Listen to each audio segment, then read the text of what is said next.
Bapa di sorga, kami bersyukur pagi ini kami dapat berkumpul bersama-sama di ruangan ini maupun di rumah kami masing-masing. Terima kasih untuk kesempatan hari ini untuk kami berhenti dari semua aktivitas kami yang lain dan menenangkan diri kami di hadapan-Mu, beristirahat di dalam hadirat-Mu, dan mendapatkan kekuatan baru daripada-Mu Bapa. Terima kasih karena di hari pertama di minggu ini, Tuhan memberikan satu hari yang spesial kepada kami untuk beristirahat di dalam Tuhan. Tuhan, kami sudah memuji Engkau, kami sudah mengagungkan Engkau, lihat puji-pujian kami. Tiba saatnya kami mau mendengarkan Engkau berkata-kata kepada kami. Sebab itu biarlah Roh Kudus Tuhan menuntun kami, memimpin kami, mencelikkan mata kami, membuka telinga kami, sehingga kami dengan jelas mendengarkan sabda Tuhan hari ini. Sehingga kami dapat mengerti apa yang Engkau ingin kami lakukan dalam kehidupan kami Tuhan hari ini. Karena kami tahu setiap kali Engkau berkata, kata-katamu tidak diperuntukkan hanya untuk mengisi kepala kami. Kata-katamu tidak hanya membuat kami merasa senang, penuh. Tidak Tuhan. Karena tiap kali Engkau berkata, Engkau menginginkan kami untuk melakukan sesuatu bagimu dan bagi sesama kami. Sehingga nama-Mu ya Bapa dipermuliakan. Tidak hanya dari perkataan kami, tetapi juga melalui perbuatan kami. Bimbing kami ya Roh Kudus, tolong kami, sehingga dalam pemberitaan firman-Mu, kami betul-betul juga punya sikap seorang murid. Terpuji nama-Mu, dalam nama Tuhan Yesus kami berdoa. Amin. Mari jemaat terkasih, kita membuka Alkitab kita. Kita akan membaca dari Lukas pasalnya yang kedua. Lukas pasal 2 ayat 8 sampai ayatnya yang ke-20. Lukas pasal 2 ayatnya yang ke-8 sampai ayatnya yang ke-20. Saya akan bacakan buat kita semua ayat ini. Bapak Ibu bisa mengikuti di Alkitab masing-masing, atau Bapak Ibu yang ada di rumah bisa juga mengikut membacanya bersama dengan saya. Lukas 2 ayat 8 sampai ayatnya yang ke-20. Demikian firman Tuhan. Di daerah itu ada gembala-gembala yang tinggal di padang menjaga kawanan ternak mereka pada waktu malam. Tiba-tiba berdirilah seorang malaikat Tuhan di dekat mereka dan kemuliaan Tuhan bersinar meliputi mereka dan mereka sangat ketakutan. Lalu kata malaikat itu kepada mereka, "Jangan takut, sebab sesungguhnya aku memberitakan kepadamu kesukaan besar untuk seluruh bangsa. Hari ini telah lahir bagimu juru selamat, yaitu Kristus Tuhan di kota Daud. Dan inilah tandanya bagimu, kamu akan menjumpai seorang bayi dibungkus dengan lampin dan terbaring di dalam palungan." Dan tiba-tiba tampaklah bersama-sama dengan malaikat itu sejumlah besar bala tentara sorga yang memuji Allah. Katanya, "Kemuliaan bagi Allah di tempat yang maha tinggi, dan damai sejahtera di bumi di antara manusia yang berkenan kepadanya." Setelah malaikat-malaikat itu meninggalkan mereka dan kembali ke sorga, gembala-gembala itu berkata seorang kepada yang lain, "Marilah kita pergi ke Betlehem untuk melihat apa yang terjadi di sana, seperti yang diberitahukan Tuhan kepada kita." Lalu mereka cepat-cepat berangkat dan menjumpai Maria dan Yusuf dan bayi itu yang sedang berbaring di dalam palungan. Dan ketika mereka melihatnya, mereka memberitahukan apa yang telah dikatakan kepada mereka tentang anak itu. Dan semua orang yang mendengarnya heran tentang apa yang dikatakan gembala-gembala itu kepada mereka. Tetapi Maria menyimpan segala perkara itu di dalam hatinya dan merenungkannya. Maka kembalilah gembala-gembala itu sambil memuji dan memuliakan Allah karena segala sesuatu yang mereka dengar dan mereka lihat, semuanya sesuai dengan apa yang telah dikatakan kepada mereka.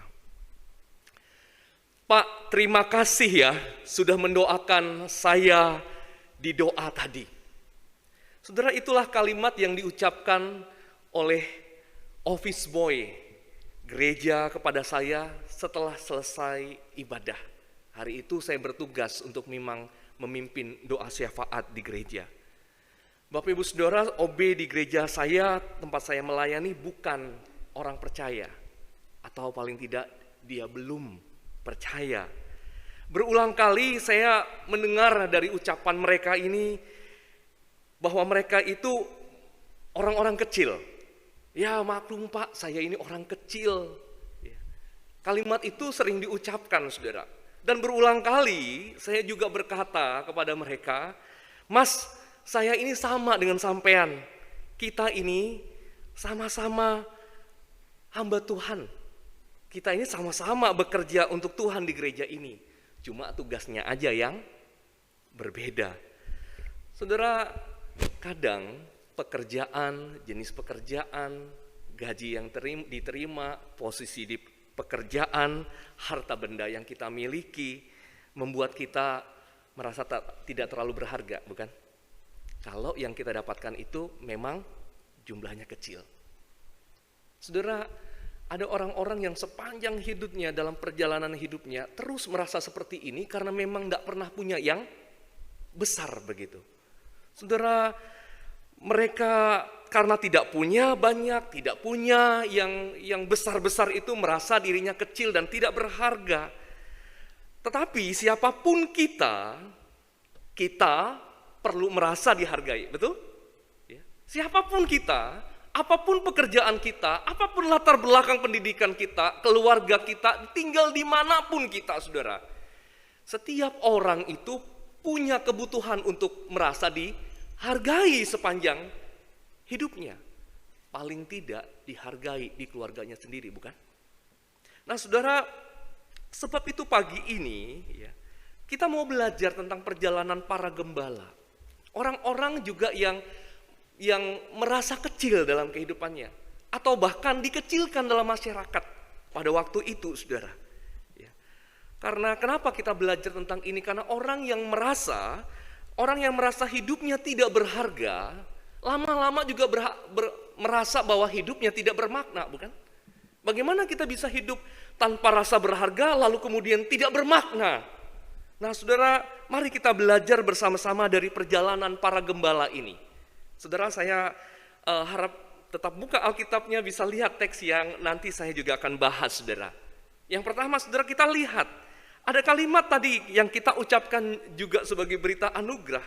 Jangan takut, sebab sungguhnya aku memberitakan kepadamu kesukaan besar untuk seluruh bangsa. Hari ini telah lahir bagimu juru selamat, yaitu Kristus Tuhan di kota Daud. Dan inilah tandanya bagimu. Kamu akan menjumpai seorang bayi dibungkus dengan lampin dan terbaring di dalam parungan.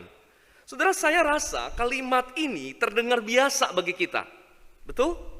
Tiap tahun kita bisa dengar kalimat ini. Tiap tahun kita bisa dengar kalimat ini diuraikan melalui khotbah. Jangan-jangan hari ini waktu kita membaca teks ini, ya, saudara bisa lihat dari channel YouTube yang lain, ternyata teksnya juga sama. Terdengar sangat biasa.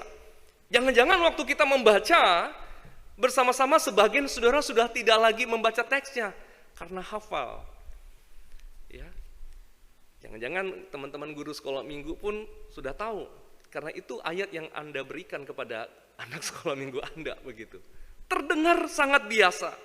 Tetapi saudara, kalimat ini sebetulnya adalah kalimat yang istimewa, pertama kali diucapkan, pertama kali digemahkan, pertama kali hadir di bumi ini. Kalimat ini istimewa. Mengapa istimewa, saudara? Kira-kira mengapa istimewa? Betul, karena kalimat ini pertama diucapkan oleh malaikat, ya, bukan manusia yang mengucapkan kalimat ini. Pribadi yang istimewa, pribadi yang diutus Tuhan, yang mengucapkan kalimat ini. Istimewa karena siapa? Siapa yang mengucapkannya? malaikat utusan Tuhan. Lalu yang kedua, saudara, yang kedua pesannya juga istimewa, bukan? Pertama kali diucapkan ini berita yang dinanti-nantikan mereka ribuan tahun. Orang Israel, orang Yahudi menantikan penggenapan janji Tuhan, Mesias itu, juru selamat itu. Ya, Mesias itu sebenarnya adalah ucapan dalam bahasa Ibrani, ya, dalam bahasa Yunani Kristus. Jadi saudara kalau dengar kata Mesias, kata Kristus itu dua kata yang artinya sama, yang diurapi sebenarnya. Dan mereka mengerti orang yang diurapi ini adalah orang yang nanti akan membebaskan mereka. Cuma memang mungkin konsepnya sudah bergeser. Tuhan ingin mengirimkan seorang Mesias, seorang yang diurapi, seorang yang menyelamatkan mereka dari keberdosaan mereka. Tetapi saudara, orang itu pada waktu itu orang berpikir yang akan menyelamatkan mereka dari perbudakan yang mereka sudah alami bertahun-tahun. Penyelamat secara politis. Mungkin saudara sudah pernah dengarkan hal ini dijelaskan di mimbar-mimbar tentang Mesias Kristus. Tetapi intinya beritanya adalah berita yang istimewa. Karena apa? Karena ribuan tahun mereka menantikan pengumuman dari sorga tentang hal ini. Itu berita yang istimewa. Nah saudara, penyampai beritanya istimewa. Isi pesannya istimewa. Tetapi bagaimana dengan penerimanya? Apakah istimewa? Apa yang istimewa dari para gembala yang menjaga kawanan domba pada waktu malam? Dalam persiapan saya bertanya, ngapain mereka malam-malam jaga domba? Emang gak punya keluarga? Saudara, itu resiko yang mereka harus tanggung karena para gembala memang adalah orang-orang dalam tanda kutip, orang-orang kecil yang pekerjaannya memang tidak dipandang oleh masyarakat pada waktu itu, saudara. Sehingga pada waktu malam mereka menjaga kawanan dombanya. Saya nggak ngerti apakah domba itu suka saper begitu ya. Malam-malam makan rumput begitu. Saya juga nggak ngerti gitu ya. Karena kita belum pernah juga jadi gembala begitu kan saudara ya. Tapi apapun alasannya pada malam itu mereka harus pergi keluar dari keluarganya. Lalu mereka harus membawa kawanan ternak yang juga bukan miliknya, saudara. Mereka hanyalah orang-orang kecil yang bekerja untuk pemilik para domba itu, saudara. Saudara, bahkan mungkin saja mereka tidak terlalu berharga. Lebih berharga domba yang mereka angonin begitu ya, di padang dan sebagainya. Saudara, apa istimewanya dengan para gembala yang menggembalakan kawanan domba itu? Saya berimajinasi, saudara, sebelum peristiwa itu terjadi, di sorga terjadi percakapan antara Bapa di sorga, Allah Bapa, dengan para malaikat, atau dengan Gabriel, saudara ya. Ada percakapan, kan nggak langsung ya, betul nggak? Tuhan itu pribadi, malaikat itu juga utusannya, tentu saya beranggapan dalam imajinasi pasti ada terjadi percakapan antara Tuhan dengan malaikat begitu ya. Kira-kira mungkin percakapannya begini. Tuhan panggil Gabriel. Gabriel, kamu pergi ya ke bumi ya. Kamu sampaikan berita ini. Beritanya apa Tuhan? Ini, catat baik-baik. Hafal ya, hafal. Hari ini telah lahir bagimu juru selamat yaitu Kristus Tuhan di kota Daud. Dan inilah tandanya bagimu. Kamu akan menjumpai seorang bayi dibungkus dengan lampin dan terbaring di dalam palungan. Catat ya. Lalu Gabriel menjawab, siap Tuhan.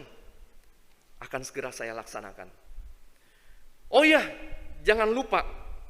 Kamu jangan pergi sendiri. Kamu bawa sebanyak mungkin malaikat bersama-sama dengan kamu ya. Jangan lupa. Lalu sediakan satu paduan suara yang indah. Setelah kamu katakan kalimat ini, nanti kalian nyanyi bersama-sama. Itu loh lagu yang sering kalian nyanyikan. Udah latihan kan? Udah bagus? Ya siap, laksanakan Tuhan. Nah kemudian Tuhan berkata lagi, sampaikan berita ini kepada para gembala yang sedang menggembalakan kawanan domba di padang. Saudara, ketika Tuhan berkata seperti itu, Gabriel terdiam sejenak, lalu dia kelihatannya bingung, mau nanya, takut salah. Ya. Kenapa? Karena Tuhan pasti nggak pernah salah, bukan? Nah, yang salah siapa? Yang bukan Tuhan. Lalu kemudian Gabriel akhirnya diam-diam, dia pikir-pikir, aduh jangan salah kata nih di depan Pak Bos ya. Lalu dia ngomong begini saudara ya, dia ngomong begini, Tuhan, apakah saya tidak salah dengar? Nah, kalimatnya bagus kan ya? Daripada ngomong, apakah Tuhan tidak salah? Iya, Tuhan nggak pernah salah, bener nggak? Jadi dia ngomong gini, Tuhan, apakah saya tidak salah dengar kepada para gembala Tuhan? Mengapa berita istimewa ini disampaikan kepada para gembala? Bukankah mereka itu hanya sekelompok orang-orang kecil, orang-orang biasa? Saudara, pertanyaan itu tidak dijawab oleh Tuhan. Gabriel lalu pergi kepada para gembala tersebut, seperti yang kita baca di Injil Lukas yang tadi kita baca. Saudara, sejujurnya, di dalam teks itu tidak pernah dijelaskan mengapa para gembala dipilih, bukan? Tidak pernah kan? Tidak pernah dijelaskan Tuhan memilih para gembala karena tidak ada jawabannya, saudara. Padahal, saudara, bisa saja kan Tuhan itu memilih orang tertentu yang lebih istimewa daripada para gembala. Ya mungkin saudara berpikir, nggak mungkin dia sampaikan kepada Herodes. Iya betul. Ya, nggak mungkin dia sampaikan kepada ahli Taurat. Ya, sudah pernah kok dia tahu di mana ketika para Majus itu datang, mereka sebut di Bethlehem, tapi mereka juga nggak pergi. Para Majus pergi, tapi ahli Taurat dan orang Farisi yang menunjukkan katanya di Bethlehem pernah pergi? Nggak pernah. Hati-hati saudara, seperti orang ahli Taurat, banyak baca nggak pernah gerak begitu benar. Tahu yang pasti, tahu yang benar, tapi nggak pernah lakukan, nggak pernah bergerak. Jadi nggak mungkin lah ke ahli Taurat. Kalau nggak mungkin ke Herodes, kalau nggak mungkin kepada ahli Taurat, saudara, tapi bukankah bisa disampaikan kepada orang seperti Zakaria, ya, ayah dari Yohanes Pembaptis? Bukankah dia orang yang juga saleh di hadapan Tuhan? Atau paling tidak bolehlah disampaikan kepada Simeon yang sepanjang hidupnya hanya menantikan kehadiran Mesias itu. Lalu kemudian dia katakan, sekarang hambamu bisa pergi dengan damai sejahtera. Sekarang boleh Tuhan cabut nyawaku, maksudnya begitu. Lebih baik sampaikanlah kepada orang yang seperti itu. Kenapa kepada para gembala? Jangan-jangan mereka baca Alkitab aja nggak pernah, ya kan? Hari Minggu aja nggak pernah mungkin. Kenapa? Karena mereka harus kerja. Orang kecil kan begitu ya saudara ya. Nggak bisa pergi ibadah hari Minggu atau cari-cari waktu untuk pergi ke gereja, ya, atau nyelinap sebentar di tempat yang tertentu buka video YouTube karena mau ibadah. Begitu bukan orang kecil? Kenapa kok disampaikan kepada orang yang seperti ini, saudara? Saudara, barangkali atau bisa jadi karena dia mau menunjukkan bahwa di matanya tidak ada yang tidak berharga. Memang Simeon menunggu sepanjang hidupnya, tapi apa yang dilakukan Simeon itu tidak membuat dia lebih berharga daripada para gembala itu. Memang mungkin kita melayani seumur hidup, saudara, tetapi di hadapan Tuhan, orang yang belum melayani atau baru mulai melayani pun sama berharganya dengan orang yang puluhan tahun melayani. Betul tidak? Ya. Saudara, perhatikan kata ganti orang yang ada di dalam kalimat, di dalam yang disampaikan oleh malaikat itu. Kalimatnya saudara perhatikan ya. Ada kata ganti kepadamu, bagimu, kamu. Semua kalimat itu ditujukan kepada siapa? Kepada kita kah? Bukan, saudara. Ingat pertama kali kalau kita baca Alkitab, kalimat itu tidak langsung ditujukan kepada kita.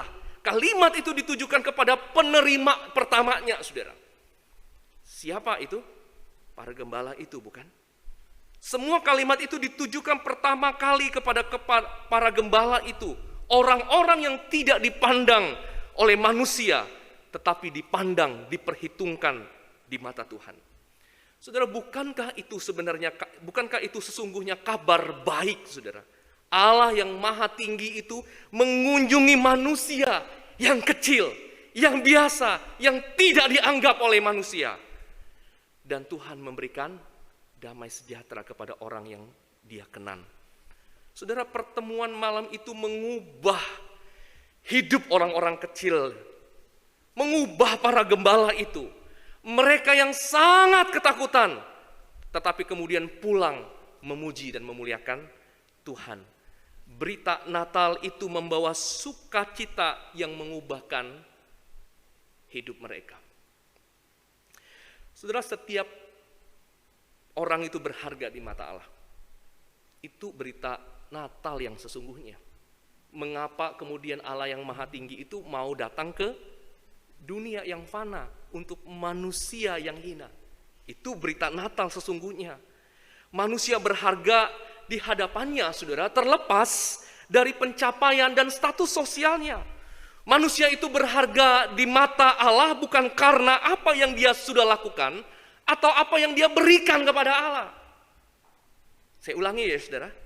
Manusia itu bahkan berharga di mata Allah bukan karena apa yang sudah dia lakukan atau dia berikan kepada Allah. Bukan. Oh, saudara mungkin yang udah pelayanan lama begitu. Masa sih Pak? Saya ini udah lakukan banyak loh buat Tuhan. Saya udah berikan banyak loh bagi Tuhan. Loh, saudara, kalau itu yang jadi standarnya bahaya, saudara. Kenapa? Karena jangan-jangan kalau dibandingkan dengan yang lain, kita belum ada apa-apanya di hadapan Tuhan, betul? Dan bukankah itu juga berbahaya? Karena apa? Kalau itu standar yang benar yang ditetapkan oleh Tuhan, tetap aja kan ada orang-orang yang akan merasa tidak berharga, kecil, karena belum melakukan apa-apa. Dan yang merasa sudah banyak melakukan, merasa, wow, bisa ada kesombongan rohani. Sebab itu, saudara, manusia berharga di mata Allah bukan karena apa yang dia sudah lakukan atau dia berikan kepada Allah. Manusia berharga di mata Allah karena itu adalah ketetapannya yang tidak bisa dibantah, saudara. Saudara, awal tahun ini, sekitar mungkin bulan Maret atau bulan April tahun 2021 ini, ada pertanyaan yang viral di sosmed.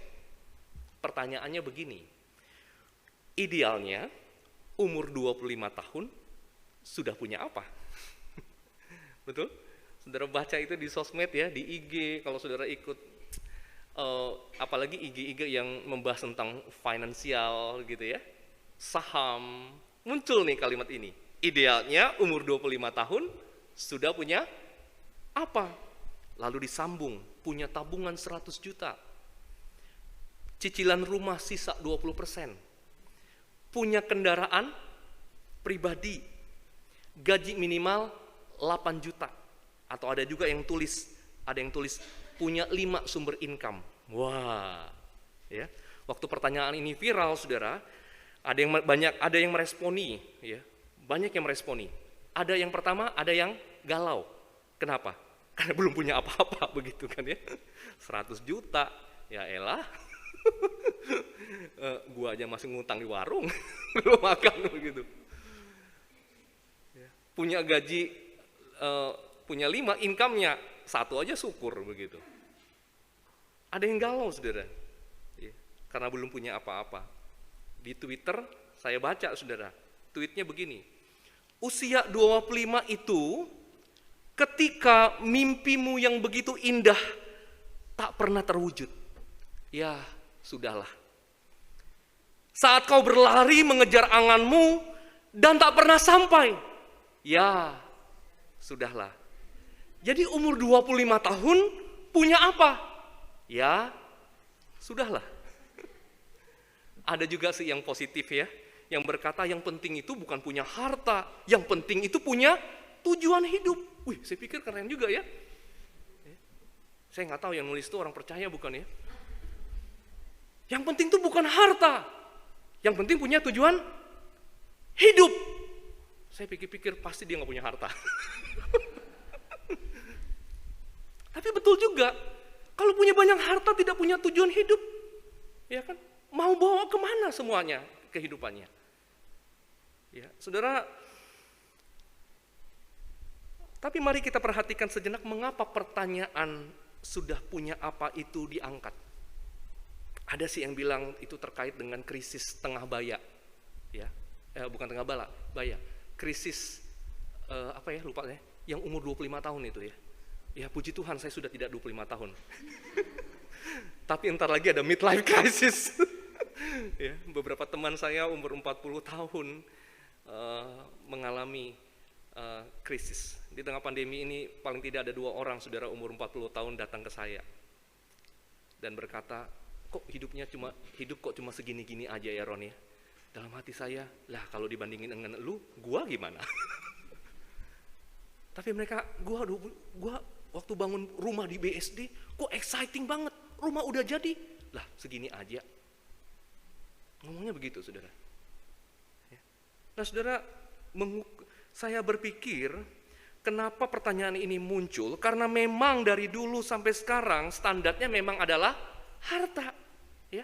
Standar hidup berharga, standar hidup sukses dari dulu sampai sekarang ukurannya adalah harta saudara. Dan kalau begitu saudara, ini tidak hanya berlaku hanya untuk orang yang usia 25 tahun. Mau usia 35 tahun, 45 tahun, 55 tahun, 65 tahun juga berlaku.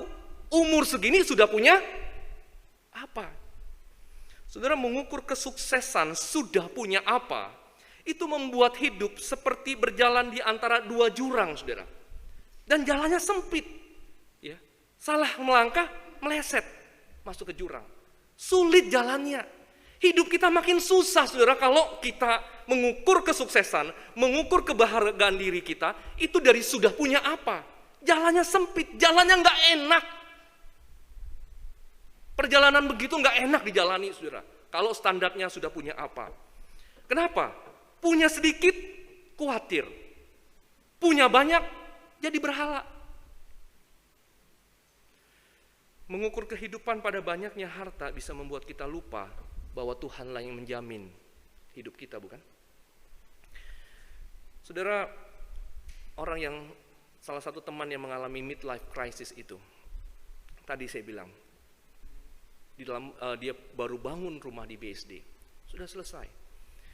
Anaknya pergi sekolah, uang sekolahnya tiga kali uang sekolah anak saya, ya, 3 kali, ya berapapun uang anak sekolah saya, bayangin saya nggak mampu maksud saya gitu ya. Ya, 3 kali uang sekolahnya dari anak saya. Dia cerita, saya tanya, apa kamu mengalami krisis finansial yang lain? Tapi saya pikir nggak mungkin juga lah ya, 3 kali uang sekolah anaknya begitu ya. Apa dia empot-potan begitu ya, bayar uang sekolah anaknya? Dia bilang, Ron, aku nggak ngalami itu semua. Dia bilang, puji Tuhan selama ini enggak. Heran juga ya, Tuhan tuh kasih berkat itu selama pandemi orang ngalami susah, tapi aku enggak loh Ron. Lalu aku tanya sama, dia punya seorang orang tua angkat begitu. Aku tanya kepada orang tua angkatku, bagaimana Pak, saya ngalami kok hidup begini-begini aja. Lalu orang tua angkatnya bilang, cari dulu, cari kerajaan sorga. Nah saudara, hari itu dia ngajak ngopi saya, hanya gara-gara mau tanya begini, jadi Ron, gimana caranya cari kerajaan sorga?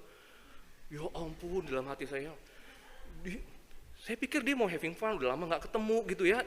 Jadi dia hanya bawa pertanyaan ini, kok gue mau tanya, bagaimana caranya cari kerajaan sorga itu gimana? Saya tanya balik, emang bapak angkat lu gak kasih tahu gimana caranya? Saya jadi tahu lain kali kalau kasih tahu jemaat begini juga, cari kerajaan sorga. Kalau ditanya bagaimana caranya, tanya pendeta senior.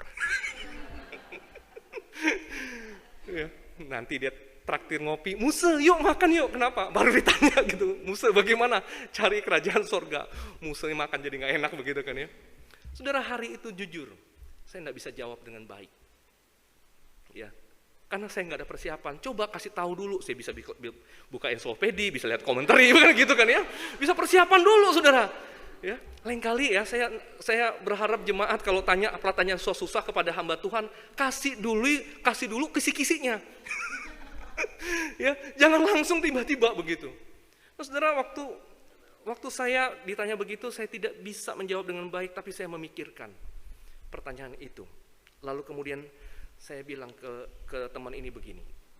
Saya bilang, kalau bicara soal kerajaan, apa yang paling penting dalam sebuah kerajaan? Apa, saudara? Nah, kasih tanya pertanyaan sulit, saya balikin. Ya. Mikir dia, apa yang paling penting ya? Saya bilang, pasti rajanya, bukan?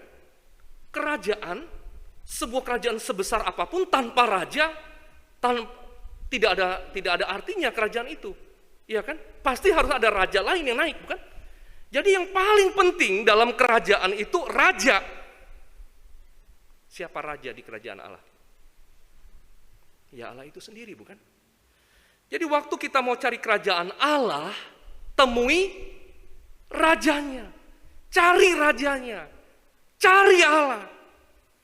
Saudara, dalam konteks kerajaan, punya relasi dengan raja, itu segalanya. Betul? Kalau kita punya relasi dengan raja, kalau raja berkenan kepada kita, kalau raja temenan sama kita, kalau raja punya hubungan dengan kita, itu melebihi dari segala fasilitas yang raja bisa berikan. Dari semua harta yang raja bisa kasih. Dari semua posisi yang raja itu bisa kasih, saudara.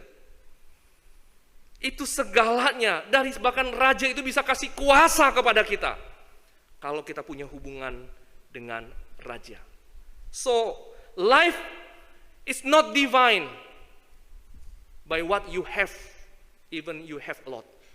Life is divine by who you are in the presence of King of all kings. Saudara, hidup itu tidak didefinisikan oleh berapa banyak yang kita punya, sekalipun kita punya banyak. Tetapi hidup itu didefinisikan dari siapa kita di hadapan raja segala raja itu. Punya relasi dengan raja itu segalanya.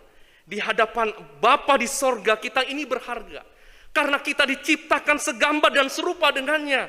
Namun kemudian memang kita jatuh dalam dosa. Apa yang Allah lakukan? Ia mengampuni kita dan memberikan anaknya yang tunggal itu untuk menebus kita. Untuk apa? Untuk apa, saudara? Supaya kita bisa hidup bersamanya selamanya. Saudara, bayangkan itu, saudara. Dia hanya ingin, karena kita punya relasi, karena dia mengasihi kita, dia kirimkan yang berharga baginya itu, supaya kita bisa hidup bersamanya selamanya, saudara. Di hadapan Bapa di sorga ini, kita anak-anaknya. Tuhan Yesus juga pernah berkata begini, apa gunanya seseorang memperoleh seluruh dunia ini jika dia kehilangan nyawanya? Saudara, bayangkan jiwa kita ini baginya lebih berharga dari seluruh yang ada di bumi ini. Seluruhnya, saudara. Dalam alam semesta ini, lebih penting, lebih berharga jiwa kita, siapapun kita.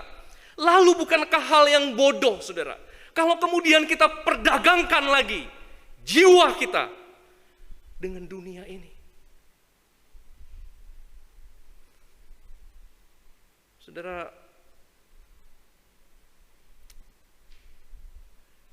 perhatikan bahwa di sekitar kita ada banyak orang yang tidak tahu berita ini, bukan?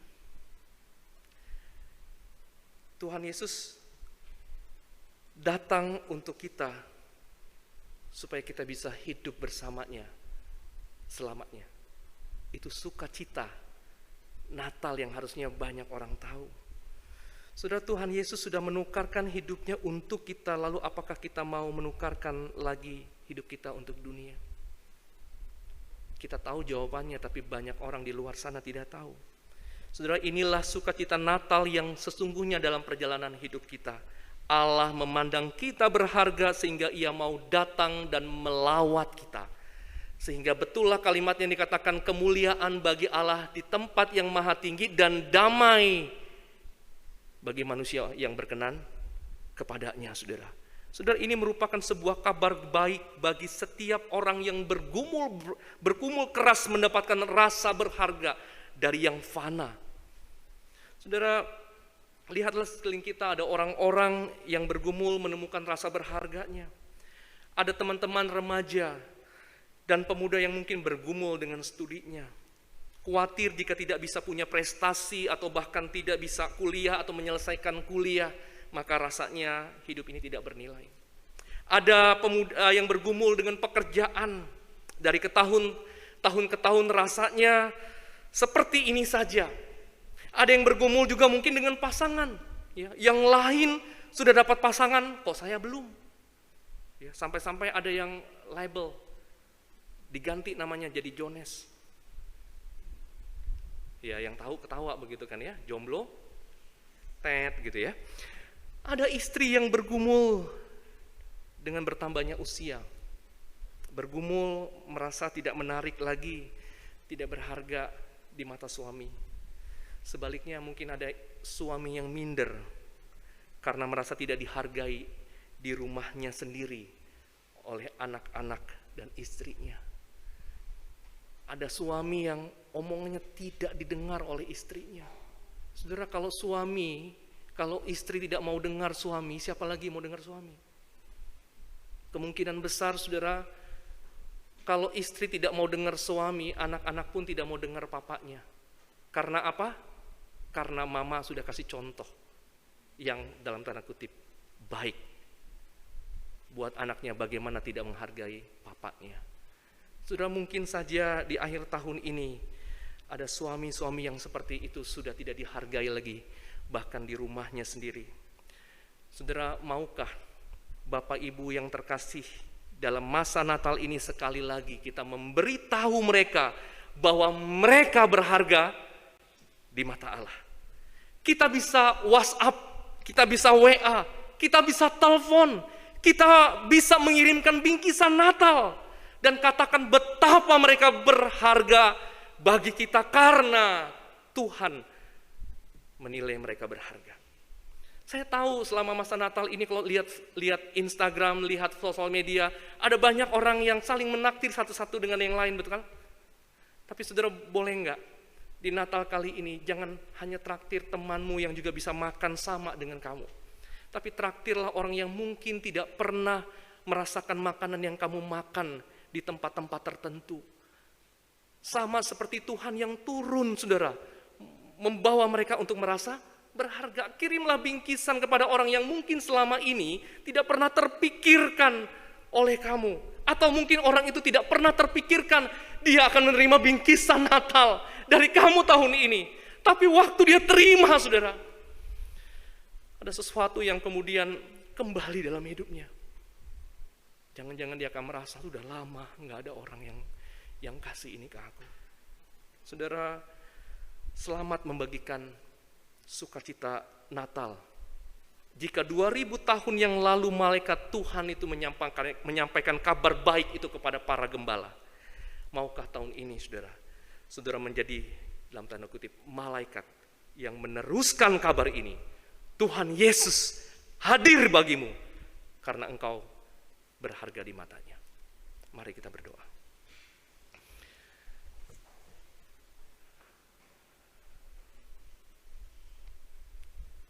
Saya berikan kesempatan untuk Bapak Ibu berdoa di dalam hati.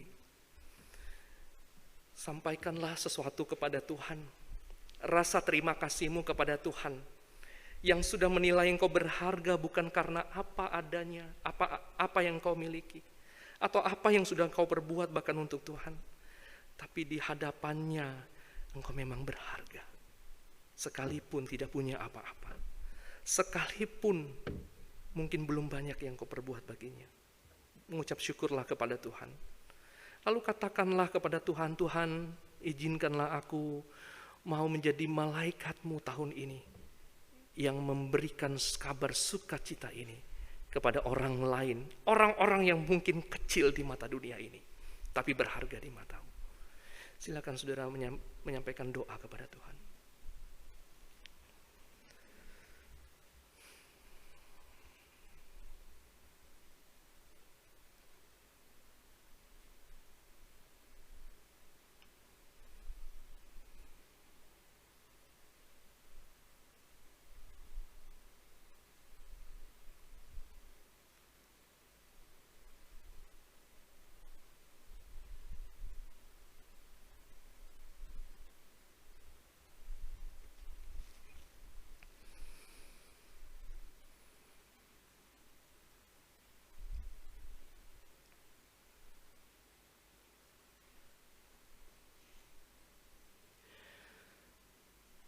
Bapa di surga, kami sadar kami ini debu.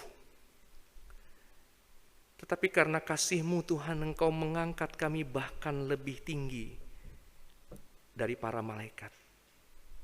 Karena Engkau menciptakan kami segambar dan serupa dengan-Mu. Terima kasih untuk rasa berharga yang melebihi dari apapun yang ada di dunia ini yang Kau berikan buat kami, Bapa. Tolong kami tidak menukar, mengganti rasa berharga kami dengan apapun di dunia ini. Karena hubungan dengan-Mu melebihi semuanya itu, Bapa. Dekatkan kami kepadamu dalam masa raya Natal ini supaya kami tahu pelukan Tuhan, dekat dengan Tuhan itu melebihi semuanya. Kalau selama ini kami berjalan dalam jalan yang sempit di antara dua jurang yang dipakai oleh dunia ini, dan kami merasa susah dalam perjalanan hidup kami, lepaskan kami Tuhan dari semuanya itu.